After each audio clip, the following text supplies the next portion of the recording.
Thanks for coming to this plenary session on the final day of the LPC Forum. We're very thankful that you chose to join us today and hear a little bit about the experiences from the pilot year of the LPC Mentorship Program. As Laureen mentioned, my name is Laird from Penn State University, and we'll get a little bit into some more introductions as the presentation goes along. But to start out, in order to get a little bit of an idea of who's participating with us today and kind of what things you've participated in elsewise, we'd like to share a poll and ask if you have participated in a mentorship program in any capacity. So we'll give folks a few minutes to answer that. You see we've got some responses rolling in, which is great.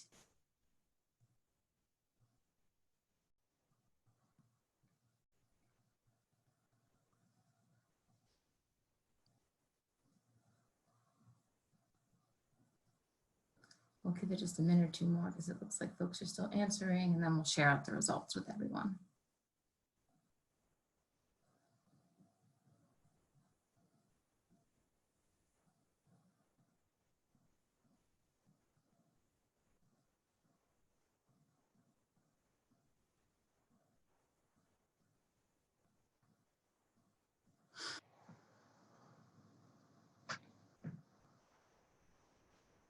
And Chelsea, whenever you feel that the results are starting to slow, you can share it. I think we've still got a few more that are answering.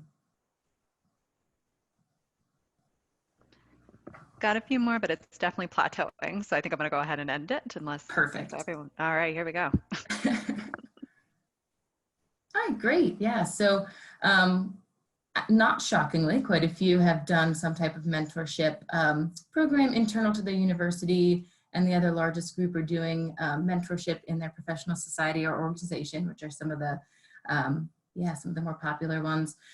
And then also, as you can see, some career specific, some other, and then the third largest group being those that have not participated in a mentorship program at all. So regardless of whether you've participated or not, we're hoping that this presentation will kind of give a little bit more insight into how the LPC has been starting to look at mentorship and what that might look like.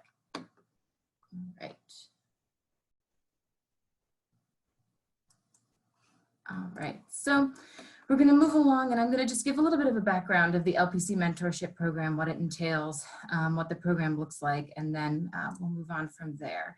So the LPC mentorship program was started by the Professional Development Committee really in mid to late 2018, with the pilot year kicking off in the beginning of 2019.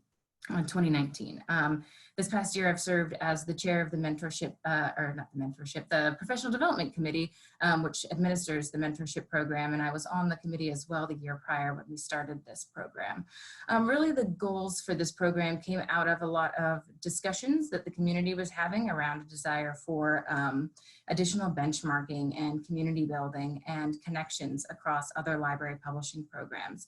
So we really shaped the goals for the program twofold as a way to enrich participants' experiences with the LPC and build those relationships between peers, and then also to further the development of library publishing through this professional and semi-structured programs that we had come up with. We really wanted a way to foster those communications and to allow that to happen more, perhaps a bit more structurally. So the pilot year timeline, we opened up applications at the end of 2018, right around December, and then those application program process continued through early 2019, the beginning of January. We then took those that had applied by the end of January and matched them up together based off of the survey that went out. And then the mentorship program officially launched its pilot year in the beginning of February of 2019. So that application process was really, as I said, a survey. It's based off just a couple of simple answers because we wanted to know what folks wanted to get out of this program and get to know a little bit more about them so that we could better match folks. So those questions you can see here were very basic. Do you want to be a mentor or a mentee? What's your professional background, areas of expertise? And we also wanted to know what the goals and expectations from the folks that were looking to participate were in this program. Again, we really wanted to make sure that we could pair participants up on what they mutually hoped to gain out of this experience so that everyone was able to have the best experience possible. We sent out a lot of resources to kind of help get these mentorship relationships started. One thing we were very cognizant of doing was providing some guidelines because we wanted folks to feel that they were supported and that there was a good sense of what the expectations might be for a program like this. Some of them were very basic and lighthearted, such as have fun and be open to learning. Others, very practical, discussing ground rules at your first meeting, discussing expectations, including what you can and can't, provide for the other person in this relationship. And then also, suggestions such as don't be afraid to refer your mentorship partner elsewhere. You don't have to be the one to have all of the answers or vice versa. So we really wanted to make sure that there was that kind of structure and support. We also provided get to know you icebreaker questions for those first meetings so that there wasn't, perhaps just an awkward trying to figure out how to break the ice and get to know the person that you're going to talk to. So these are just a little bit of a sampling of both the guidelines and the get to know you icebreaker questions. And we've actually provided them for you. There's a bit.ly link here. So if you'd like to look at it, we have a folder of those different resources that are shared out with folks that are in the mentorship program. And so that was basically the outline of how the 2019 pilot program ran. We're doing the mentorship program again now in 2020, and it's already, as we're almost halfway through the year, almost halfway through that program. But one kind of major shift that we made was to focus more on a peer mentorship versus a mentor and mentee mentality. Really, this also came from the fact that the feedback we got from those in the pilot were that both mentors and mentees were saying that they were learning a lot from their partner and really gaining a lot out of the relationship. It also kind of came from the fact that we had far more applicants for mentees than we did for mentors, which is understandable because most people feel that they have something to learn versus, thinking that they have, perhaps all the answers in a certain area. And again, that kind of falls on that same idea that everyone has something to gain from folks, even if your, perhaps your library publishing program isn't as established as another one. There's always something you can learn from others. And we all have different expertise, we all have different backgrounds. So we really felt that that was a good new focus for this 2020 part of the pilot of the mentorship program. And we also were happy to welcome back many participants from the 2019 pilot year into this 2020 year. We allowed the ability for participants to return for a second year or for as many years as they want. The mentorship relationships do formally end at the end of each year with the opportunity that those that want to continue some type of relationship can do that. And perhaps you'll hear some of those types of things in the examples that we'll get to shortly. But the ability for folks to reapply and to be matched up with someone different, especially now in this peer landscape, was something that we wanted to offer. And we thankfully have 6 participants that were participating last year that are now participating this year with different matches. So that's fantastic. So now we're going to get into a little bit of those specific examples that I was talking about. So the first kind of mentorship pair that's going to share their experiences and chat with you are Chelsea and Sarah. So for that, Chelsea, I hand it over to you. Thanks, Allie. I was so excited to participate in the LPC mentorship program because mentorship has been one of my professional passions since my first job at Elsevier. I think it's so important to have many avenues of professional development, like partnering with colleagues in different departments to learn a new skill, or informational interviews to get a perspective on the twists and turns of different career paths. To me, mentoring offers an opportunity to explore these avenues in a safe space. That being said, before the LPC mentorship program, I had never actually had a mentor. At Elsevier, I worked to develop a mentoring program for editorial assistants and project managers who are interested in becoming acquisitions editors. But I actually left the company before the program was rolled out, so I never got to participate. At the University of South Florida Libraries, I served as a mentor within my department, learning just as much from my mentee as I hoped she did from me. So I was really excited to apply to the LPC mentorship program to experience being a mentee, especially at such a transitional time of my career. I was matched with Sarah right as I was leaving USF to join the University of Florida as their scholarly publishing and repository librarian. And honestly, I was intimidated moving from a staff role to a faculty role, not to mention the general job jitters. But talking with Sarah was so helpful. She'd been through all this before, and each of our conversations made me feel stronger. Not only was she supportive and friendly, she also had so many great tips and tricks for doable strategies to settle into my new role and set myself up for first year success. It was also really helpful to have someone to talk to outside my institution who is doing similar work to inspire and inform new perspectives and services. Being a mentee has reminded me that it's okay to ask for help. The encouragement of my mentors helps guide and focus me when I need it. I'm lucky enough to have an amazing mentor in the UF libraries, in addition to my 2 amazing mentors from the LPC, because I wound up participating again this year and have enjoyed getting to work with the wonderful Marilyn Billings. The support, encouragement, and advice from these women has given me more stable footing in my new position, more confidence in the work that I do, and more motivation to act similarly for others so we can all grow stronger together. And with that, I will pass it over to my mentor, Sarah. And I was so fortunate and lucky to be able to work with Chelsea last year as her mentor. I was coming into this program wanting to join to be able to engage more with the LPC community and to really learn from others. When I originally applied, I had actually applied to be both a mentor and a mentee, because I think, as Ali said earlier, I think we all think that we have so much to learn and are sometimes a little bit afraid about what we might have to give. I was certainly kind of in that category, but I was lucky enough to have a lot of people kind of unofficially mentor me as I made my way through my career. And I wanted to hopefully be able to give some sort of advice or provide some sort of support to someone else. So I was matched with Chelsea as the mentor. It made me a little bit nervous, but I think that all turned out pretty well. And if you hear the zooming in the background, that's my cat. So coming into this, I was coming from a non-traditional library background, which I thought could potentially be beneficial or potentially detrimental to being a mentor. I don't have a library degree. I came in and just kind of fell into libraries working as I was completing a post-bac in classics. And so I really had to rely on a lot of other people to really help me learn more about scholarly communication, learn more about what it is to be a librarian. I worked as a repository services manager and analyst at the University of Pennsylvania, where I developed workflows and trainings, thinking about staffing and ways that we might be able to provide the repository more as a service. And then I moved into a larger scholarly communication role, working more broadly with publishing and copyright sort of issues. And so I was hoping that at least around those sorts of areas, I could potentially provide some sort of guidance and advice to someone else that might be interested in something similar. And during that time, I was also getting a master in law and working on an MPhil in organizational dynamics. So I had also experienced some coaching, taking coaching classes, and I was hoping to kind of bring all of those to this program. And so it ended up being pretty interesting for Chelsea and my pairing, because we ended up having a pretty fluid mentor-mentee relationship. It started out, Chelsea was starting a new job and want a lot of advice on that. And then at the end of it, I ended up starting a new job. I moved to Villanova University at the beginning of this year to build a brand new scholarly communication program. So it was also really interesting to see how our relationship kind of evolved over time, and we were able to really learn from one another. Next slide.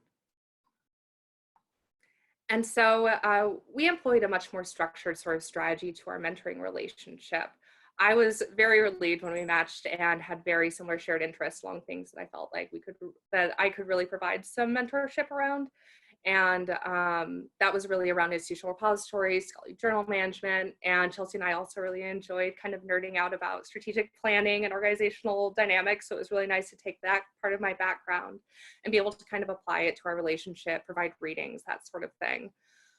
Chelsea, as previously mentioned, had never had a mentor, but had been a mentor to someone else. So I, who had never had a mentor officially or been a mentee officially, was coming into it pretty new. And so I think that really Chelsea's experience with that in the past and building that program really allowed us to have this more structured sort of relationship. She would bring really useful agendas and items for us to discuss each time that we met, which really helped us to kind of shape our relationship as it went along.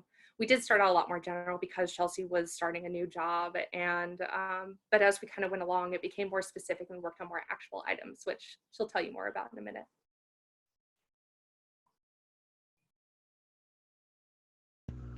So, like I said earlier, I got so much out of mentoring with Sarah. More specifically, I think we're proud of 3 main categories of highlights.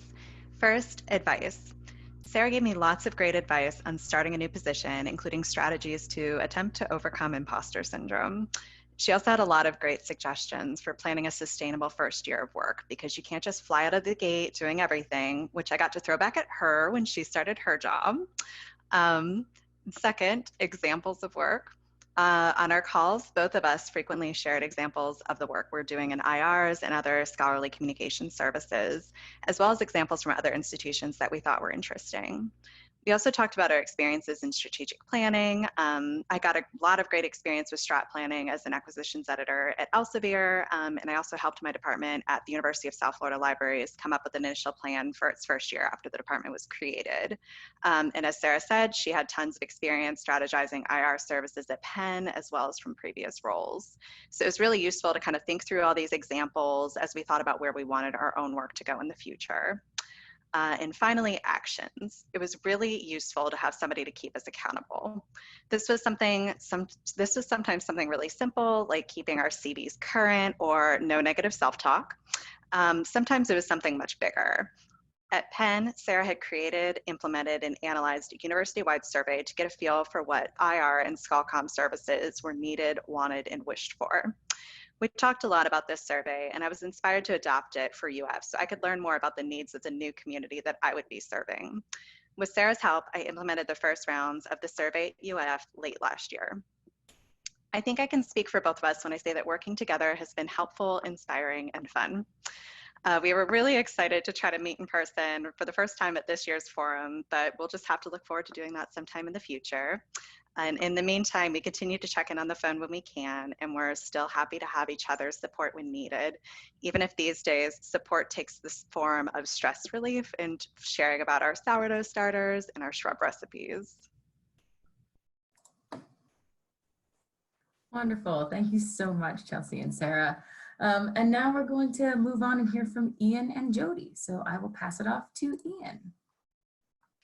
Thanks, Allie. So my name's Ian Harmon. I'm the Scholarly Communications Librarian at West Virginia University, and wanted to share a little bit about my background, because as you'll see, Jody and I sort of have somewhat similar backgrounds in some ways, which really ended up being beneficial. So my original sort of academic plan was in philosophy. I majored in philosophy as an undergrad and went on to do a PhD with the aim of becoming a philosophy professor, but a combination of sort of both burnout and the nature of the job market led me to leaving the field without having really a clear plan B in place. I was still interested in working in an academic environment, and so I was fortunate enough to be able to get a job as kind of an office manager at the University of Illinois Library starting in the fall of 2015. And then I'd also been suggested to me by my aunt, a public librarian, to consider librarianship as a new career. I wasn't very thrilled at the idea of going back to school at that point in time, but having the job I had at the Illinois Library gave me a chance to get some experience working in an academic library and kind of see how I liked it, which I really did a lot. And so after holding that role for about a year, I enrolled in the School of Information Sciences at Illinois. And after the first year in the program, I actually had the opportunity to intern with the LPC, working with Melanie Schlosser, which was a great opportunity. And I've enjoyed being involved with the LPC ever since. So prior to starting my career in libraries, I'd never had any sort of formal mentoring relationship at West Virginia University Libraries. We do have a fairly new internal mentorship program, which was very helpful, although the nature of it was quite different than the nature of the LPC mentoring relationship that I've had. So at WVU, we focused a lot on sort of getting to know the organization, and then in particular on preparing your annual file sort of for your annual evaluation, because that's always been a big source of stress to new hires. So my mentor here sat down with me, looked over my file with me before submitting it, which was extremely helpful. So with that said, I will pass things over to Jody. Thank you, Ian. I'm Jody Bailey. I'm the head of the Scholarly Communications Office at Emory University in Atlanta. And it was really funny when Ian and I were paired to find out that we did have such similar backgrounds. I had first done a master's in linguistics way back in the 90s and had completed all the coursework for a PhD in rhetoric, and also became burned out and also decided that the job market was just going to be too difficult to break into to try to get a tenure track faculty position. So I actually turned to publishing and worked in academic publishing for 10 years. Started out in a couple of different places in the DC area and ended up I really learned what I was doing at the American Psychological Association as a technical production editor. And then I went on to become a freelance copy editor for a number of years. I got a little bit tired of that though after 10 years and decided I wanted to change. And I had been thinking back on what had made me happiest in my life. And, you know, the place I'd been the happiest, and it was definitely being on a campus, but I didn't want to be a faculty member. So I started looking into other ideas, and librarianship came to mind. I had never worked in a library, but I decided to go ahead and get my degree in librarianship at Wayne State University. And everybody in my program, most everybody in my program was currently working at a library, and they were just absolutely amazed that I was jumping into librarianship without ever having worked in a library, but it worked out really well for me. My first professional librarian position was at the University of Texas at Arlington, where I was a reference and instruction librarian, and then I moved into management after about 5 years. And I did a couple of different management positions there. I supervised the liaison librarians. I was the director of grants, and then the director of publishing position was created at that university, and I was asked to step into that position, where I worked for a couple of years running a journal publishing program and an open educational resources program. Hired Michelle Reed, who some of you may have seen speak a little bit earlier this week. And then I was hired in 2018 to be the head of the Scholarly Communications Office at Emory. So Ian and I, our sort of strategies for working together were very different from Sarah and Chelsea. We sort of had a conversation to start the mentor-mentee relationship, and really talked about what Ian hoped to get out of it. We familiarized each other with our backgrounds, and we talked about what we were working on in publishing, in library publishing currently, and then really decided where we wanted, where Ian really wanted to focus. Did he want to mainly learn about LPC and how to become more involved in the organization, or did he want to focus more broadly on scholarly communications? And as it turned out, it was the latter that he wanted. So that's really what we did. We had monthly conversations that were very free-flowing. We really didn't have any planned or set agenda every month. We mainly talked about what each of us was doing in our jobs, and sort of questions and topics of conversation sort of organically rose out of those conversations. So I was actually able to attend the forum last year in Vancouver, but Ian was not. But we discovered a few months later that we were both going to be at the Force 11 Scholarly Communications Institute in Los Angeles, which is a week-long institute where everybody sort of lives and works together for a week, and you take classes. And Ian and I were not only at the forum or at the institute together, we were also in a couple of classes together. So we really lucked out and got to spend a lot of time together. We ate several meals together in the student residence hall meal place, and just had a great opportunity to get to know one another much better. And Ian's going to talk about highlights. Yeah, so there were many highlights. Really couldn't go through them all, but some of the things that really kind of have stuck with me were having some discussions that I guess that it felt easier for me to talk to someone outside of my organization about them. Jody would ask me questions that I really hadn't thought about yet in terms of where I wanted to position myself long term, what my kind of larger goals were for my career. And it was really helpful to get me thinking about these sorts of things, even though I hadn't been at my job all that long at that point in time.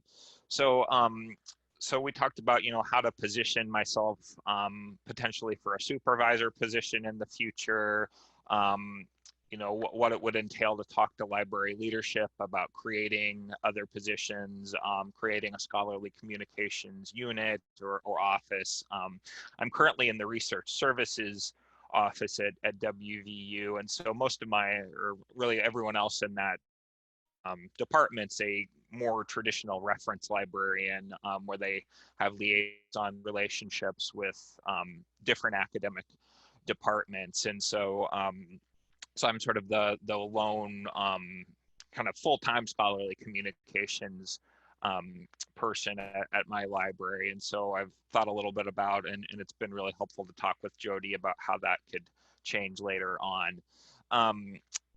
Other things we talked about were kind of marketing scholarly communication services to faculty. During my first year on the job, most of my time was occupied with launching a new institutional repository. And then after I'd been on the job for about a year, another librarian at WVU who had in the past been our coordinator for electronic theses and dissertations transferred to sort of take on the full-time role of the repository manager. And while I still work with the repository kind of as the public, front face of it, whereas my colleague does more back-end sorts of things, this did sort of amount to a shift of focus in my position where I was transitioning into more advocacy, outreach sorts of efforts. And so it was really helpful to talk with Jody about how to make that transition and how to find opportunities to engage with faculty.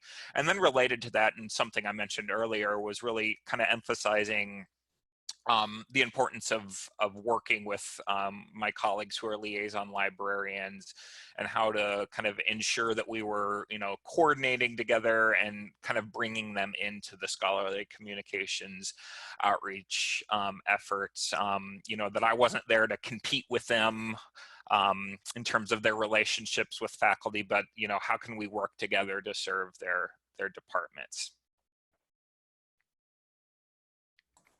Awesome. Thank you so much, Ian and Jody. And now we're going to go into just a very brief portion of chatting about panel takeaways, like what the folks that participated in the program learned. And I think Chelsea is going to lead us through this. I am going to lead us through this. So we were inspired to put together this panel when Ian and I met at a conference last year, and we just started chatting about our experiences with the mentoring program. And we agreed that the program had been successful and that both of our mentors were incredible. But we also found that each of us had really different experiences. So when we were thinking about the forum this year, we really wanted to share our experiences with the community to really encourage everyone to think about their own experiences with mentoring and how we can all be better mentors and mentees in the future. So a few of the things that we learned as kind of general takeaways. First, it's really important to talk about what you expect from your mentor or your mentee early on. What do you each want out of the relationship? What will your meeting schedule look like? It's really important to kind of think about these things and also revisit them regularly, because things can rapidly change due to revised responsibilities or new positions. Honesty is also something else that we agreed contributes to a successful mentorship. Really ask for what you need as mentors and as mentees, and don't be shy. Mentoring is meant to be supportive, and that looks a little different for everybody. If something isn't working, like you're meeting too frequently or you're not meeting frequently enough, or you feel like you can't communicate, or maybe you're not being taken seriously, try to speak up. It can be hard, but being open and honest about what you need will be more beneficial in the long run. And this goes for both mentors and mentees. Like everybody can just be open. That's great. Finally, we found that having an established time to connect with someone outside our own institutions was invaluable. We each appreciated the opportunity to see things from different perspectives and get ideas for new work and attitudes. Participating in the LPC mentorship program was a really valuable experience for each of us. I think I speak for the panel when I say that we would wholeheartedly recommend participating in the future. So before moving on, we do want to pause and take a minute and see if there's any questions or comments for any of the panelists. And I think we do have one in the Q&A. So how did the mentorship out? Was it formalized mentoring program or informal mentoring?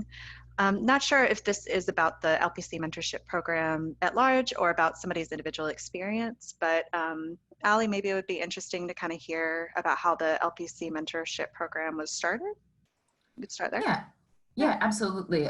So speaking of whether or not it should be what is intended to be formal or not, it's definitely meant to be as formal or informal as those participating want it to be. So I think generally many have found that they prefer the more informal route, the more let's figure out what each person wants and structure it that way. However, like you heard from Chelsea and Sarah, sometimes having a bit more structure and a bit more of an understanding of this is how things are, what we're going to want to talk about, having an agenda, things like that, and kind of formalizing things a little bit more is necessary. I think that completely depends on the people participating, and that was very much the intention of the mentorship program. We didn't want to come out saying this is what you have to do, this is how often you have to meet, these are the goals you have to set, etc. We really wanted to allow it to be as open as possible and not burdensome is really what we were hoping for. We wanted to allow something to foster connections while not making it perhaps just an extra task that people had to complete, if that makes sense. So if anyone else has anything to add to that, please do. Yeah, I'll add something just because I think you bring up a good point that the mentorship is really what you want to make out of it. And so I know I kind of, as I hope I got forth, like kind of took like a bit of a jump volunteering to be a mentor, but there's usually only like one scholarly communication person if you're lucky at a university, more than one if you're like really fortunate. So just being able to make those connections with other people in your field, whether or not you have something really specific to talk about or just want to talk about what's going on in your day, just means that you have a different support system of people who are doing similar work, even if it's not quite the same.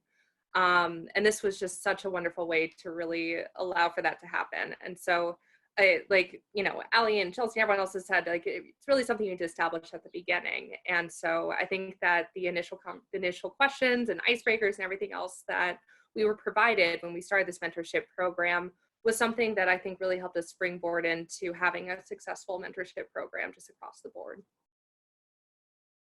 One thing I might just add was I think the sort of the contrast between Jody and I's approach, which was very sort of unstructured and free-flowing, whereas Sarah and Chelsea took a more kind of planned out approach for each meeting, kind of illustrates how, we both sort of started, we started the same program with the same set of kind of recommendations and guidelines. So I really felt like the program did a great job of providing enough guidance to kind of, help you get started without, dictating how you would proceed from there. And that flexibility, I think, is really one of the virtues of the way the program's set up. I'll add one thing that occurred to me when I was hearing my co-panelists talk, and that is that I think a lot of times people are a little reluctant to participate in a program like this because they feel they don't have the time. And I was a little scared about that as well, because I'm busy just like everyone else is very busy. We all have very full days and feel like perhaps we can't add something else. But I decided to take a chance on it, and I'm so glad I did, because it's been so wonderful getting to know Ian, and I've learned as much from him as he has from me. And it literally was 1 hour a month. Like, we did not, because we didn't have, these set agendas or goals or anything that we were going to bring to each conversation. We literally had a meeting 1 hour a month where we talked about what was going on in our jobs, and I didn't have to do any preparation or anything like that. So, you know, if you decide that you want to participate in the future, I really encourage you not to worry about the time commitment, because it's not much.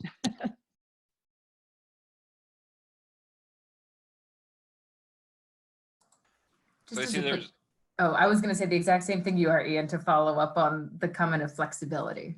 yeah, so I think hopefully this helps a little bit, as I guess the program just being structured in a way where I think it fit different people's, you know, kind of individual needs and work styles or collaboration styles, kind of whatever you want to call it. Because I think if there had, you know, maybe if the guidelines said you should have an agenda set for every meeting, I don't think that would have worked as well for Jody and I.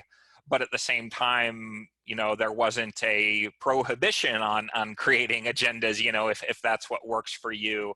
So that's really all I meant there, is that I think it's set up in a way that it could work for you, no matter what your preferred learning style or conversation style is. So I hope that helps a little bit with what I meant there. And then I guess maybe to sort of jump into one of the other questions there. So for those of you who were participating as mentees, what did you see as the antecedents of a successful LPC mentorship? I mean, for me, I sort of went into it nervous and not sure what to expect. You know, it was really the first time Jody and I, you know, met or talked. We exchanged emails and CVs, and then met for the first time. So kind of from my perspective, what was really beneficial in particular was when Jody asked me, you know, what do I want the focus to be? Do I want it to be the LPC specifically? Do I want it to be scholarly communications more broadly? Because that just really helped me feel kind of comfortable being open about, you know, what I was interested in learning about, sharing my concerns. So it was a really established rapport very quickly. And I guess, you know, if Chelsea wants to add to that, since it was directed at mentees, she should feel free to.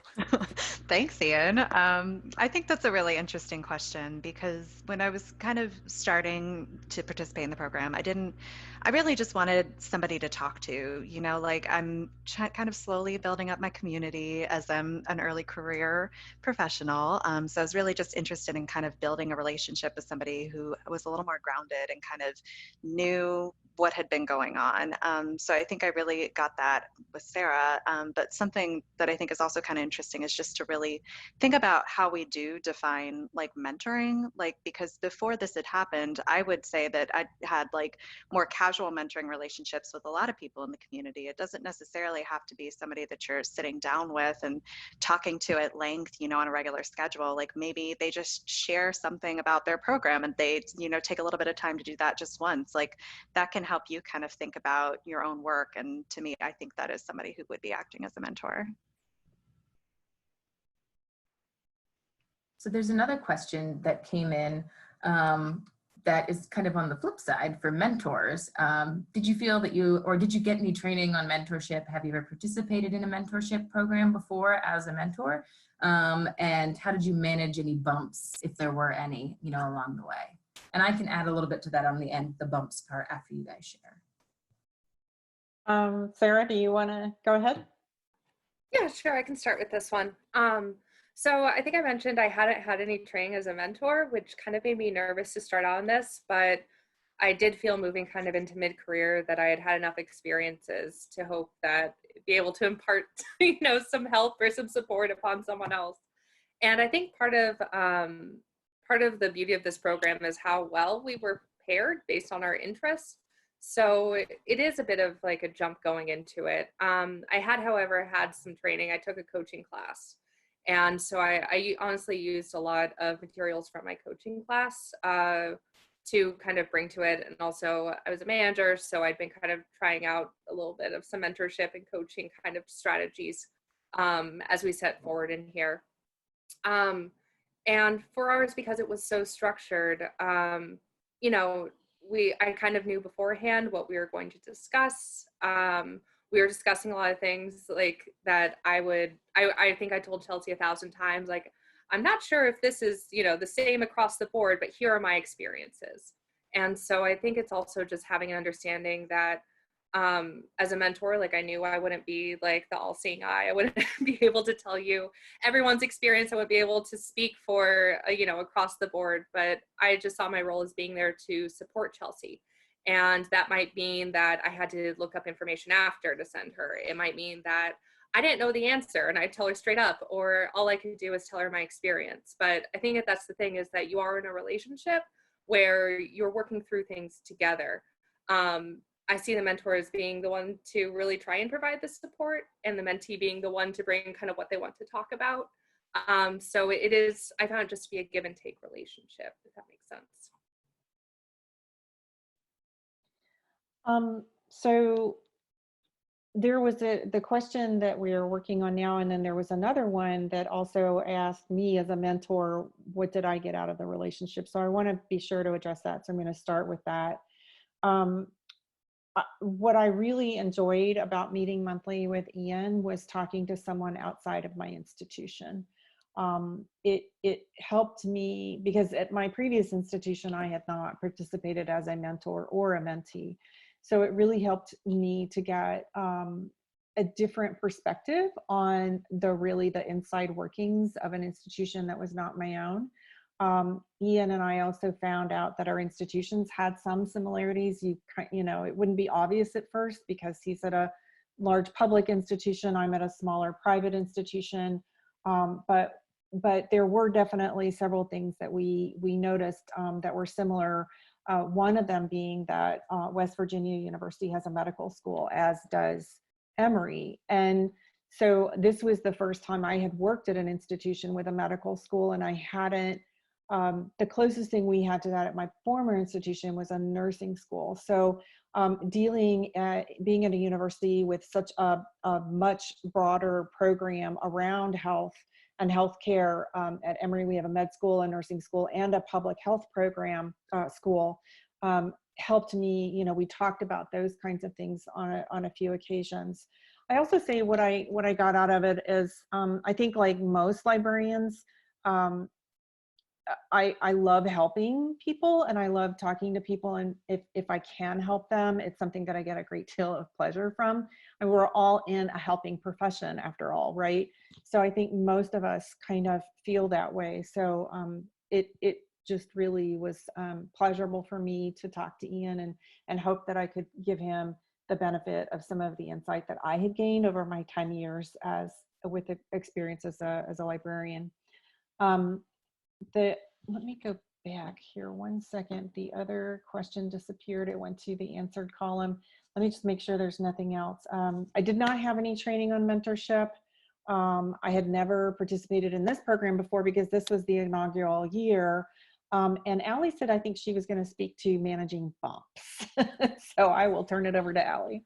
Yeah, I just wanted to put a final note in here that one thing we also have been trying very hard to convey as well to those that are participating in the program is that if there are bumps, or if there is any situation in which someone feels uncomfortable, or there's a lopsidedness to the relationship, you know, or someone feels like they're not getting perhaps the attention that they had established they would be, you know, able to give to this relationship in the beginning, whatever the problem might be, we wanted to be very clear. The Professional Development Committee was 100% here to hear those comments and to mediate and to be the one to perhaps, you know, help in those types of situations.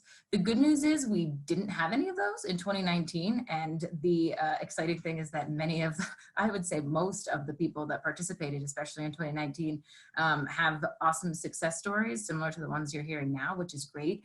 We didn't have the largest group, especially compared to the amount that are in the LPC. So I'm sure as it scales up and more people participate, inevitably there are going to be bumps. So that's definitely something that the Professional Development Committee is aware of and wants to stress over and over, that we are here for that and we are here to mediate, so that hopefully there isn't anyone that feels like they're participating then they have to handle a situation on their own. That's never something that I think any mentoring relationship, you know, that anyone should have to be, on their own or something.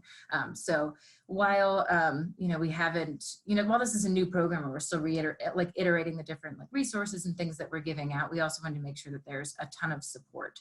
And since we're, I'm kind of talking about resources for mentors, another question came in about a lack of applications for mentors and about whether or not the LPC should develop materials for those who may want help in being a mentor to others. It doesn't have to be, a mandated use, but there if they're needed, and should the Professional Development Committee / the LPC curriculum put together how to be a library publishing mentor, education, or webinar series. There's a lot in there, and I think that half of this is really great. So part of it is, I just want to reiterate the fact that going forward, the mentorship program has shifted to a peer mentorship. So less of the focus on someone needs to be the mentor. I think that is, so far has been very positively accepted. We had a lot more applicants whenever it was a peer mentorship relationship versus everybody applying to be a mentee, because again, we were focusing on the fact that everybody's going to get something out of this, no matter whether you've been in library publishing for a year or 10 years, as Jody said. So, so I think in that sense, the focus and shift away from having a specific mentor hopefully will ease that, that feeling that you need to be qualified in order to be a mentor and to share your experiences. However, I absolutely enjoy the suggestion of having, some types of professional development on how to, get into a relationship like this and feel that you are sharing out good experiences and being a mentor to those that are, newer to library publishing. So I could definitely see that something where we perhaps collect experiences and, some great strategies that those that have been participating in this program could perhaps compile that we could share out if that's something that people are interested in. So I will definitely keep that in mind and talk to the Professional Development Committee about that. I also think this somewhat segues nicely into a comment in the chat. Melanie said, might be interested to share advice for finding a mentor for folks outside of LPC. And it is really nice when you find a program that has a mentorship program. Since, I've been in this program, I am in the second round of LPC mentorship. It's going really well. I also joined a SSP mentorship program to learn more about publishing from more formally. From someone in the industry. And I can also say something I learned from my coaching classes is just, it's always worth it to ask. If you find someone in your field, in your university that you really resonate with, their work resonates with you, it doesn't hurt to send an email and ask if they'd be willing to establish that relationship. I mean, the worst that could happen is they say, no, I'm sorry, I don't have time, but potentially here's someone else. I know it's a little bit of a hill to kind of go over to kind of make that sort of ask, but I really do think it's worth it. So we also have in the chat some other really great places to potentially look for other mentors. I think going through the LPC to look for other sorts of people that might be kind of in your area is a really great idea. But I never really thought about how useful it would be to have a really well-established formal mentorship other than all the informal mentoring I received until I joined this program. And I can tell you it's worth it. So please do give it a go. That's fantastic. Thank you so much, Sarah. And I'm always very happy to hear all of these exciting, positive thoughts from this program, because that's really what we were hoping to achieve when, we just facilitated this, and you folks that are participating are the ones that are making it amazing. So yeah, just to reiterate very quickly some of the things that were happening in chat, I completely agree with those suggestions to kind of foster your own relationships through people that are in the LPC. I, for one, absolutely would not be opposed to anyone reaching out to me with any types of questions or discussions. And I think many people in the LPC feel similarly.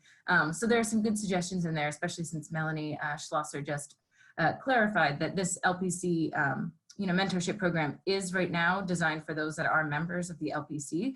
However, again, that does not mean that you can't reach out to folks that are in the LPC if your institution is not part of LPC right now, because many of us are more than happy to share our experiences and talk about what's happening. And there are other great suggestions in there for being, for finding a mentor as well.